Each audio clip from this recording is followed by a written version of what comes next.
mynews.studio. In 2024, podcasts powered by AI saw a growth of 500%. But the question is, are listeners really ready for podcasts led by machines? 500%. That's enormous. And just to timestamp this, today is 2025 10/15. When you mention that surge, are we just talking about more podcasts being made, or is there something else going on under the surface?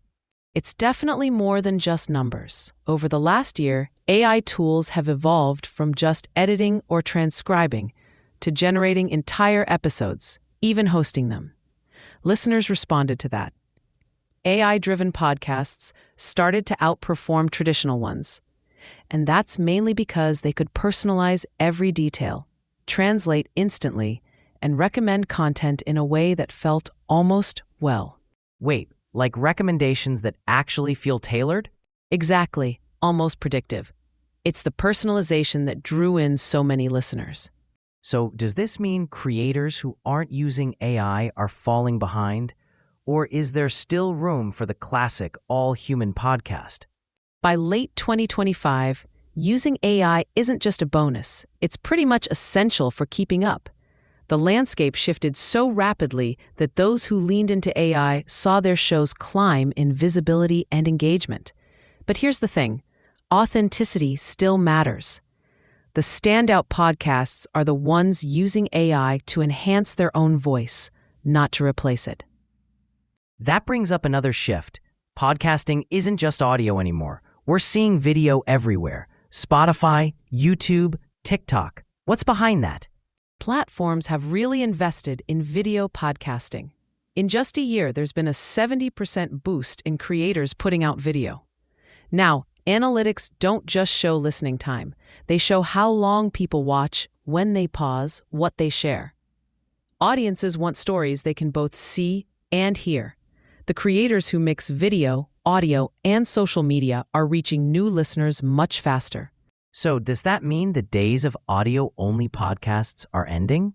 Not necessarily, but the most successful creators are using every channel. It forces you to rethink storytelling. How do you make a narrative work for someone listening in the car and for someone watching on their phone? Money's always been central. Ads were the big revenue stream for ages. But with people getting tired of ads, are creators finding better options? Yes, the model is changing. Subscriptions, premium content, live Q&As, virtual meetups, these are all mainstream now. Listeners pay for access, join exclusive communities, even help shape what topics get covered. It's shifting from being purely transactional to something more participatory. Fans become part of the process. That's a real change in culture. But is it actually replacing advertising for most creators? For the most successful creators, yes. Community-driven support is changing what success means in podcasting. It's less about having a huge audience, more about building a dedicated core group who are willing to support you directly. Now, about AI in the creative process, friend or foe, some worry everything will sound the same, just generic. That's a valid risk. AI can make production smoother and offer inspiration, but if you rely too much, you lose the personal touch. The real progress happens when hosts use AI as a tool, not a substitute. It's human judgment plus machine efficiency. Are creators resisting AI, or is most of the industry on board now?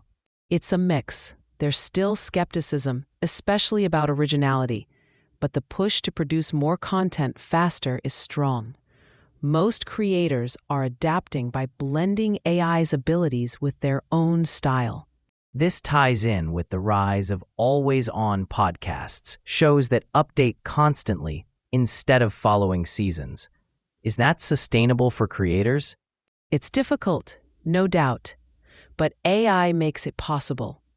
News and current events podcasts use AI for fast research and production, meeting the demand for up-to-the-minute coverage.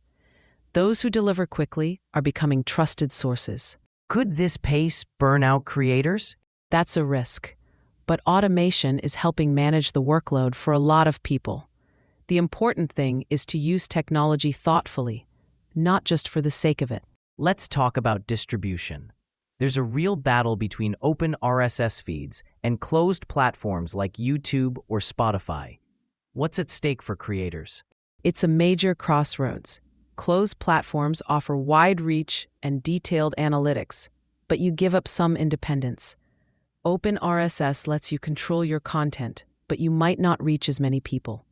Some creators are fine operating in walled gardens, while others stick with open distribution to maintain trust. So, is there an obvious best choice? It really depends on what you want to achieve. If you care most about data and scale, closed platforms make sense. If independence and a direct relationship with your audience are priorities, open RSS is better.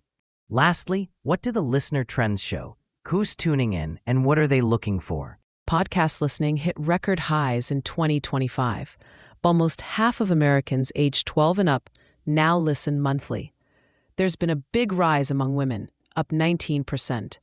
The most popular subjects? Tech, AI, true crime, and personal stories.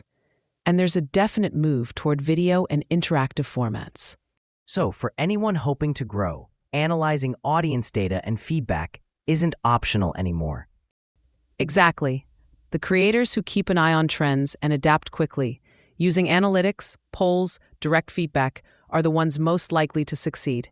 We've covered AI's rise in podcasting, the shift to video, new ways to earn money, collaborating with AI, always-on content, distribution choices, and changing listener interests.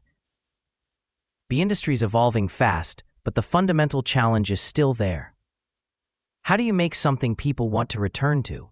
That sums it up. With or without AI, it's about connecting, finding new approaches to reach people, tell stories, and build a community.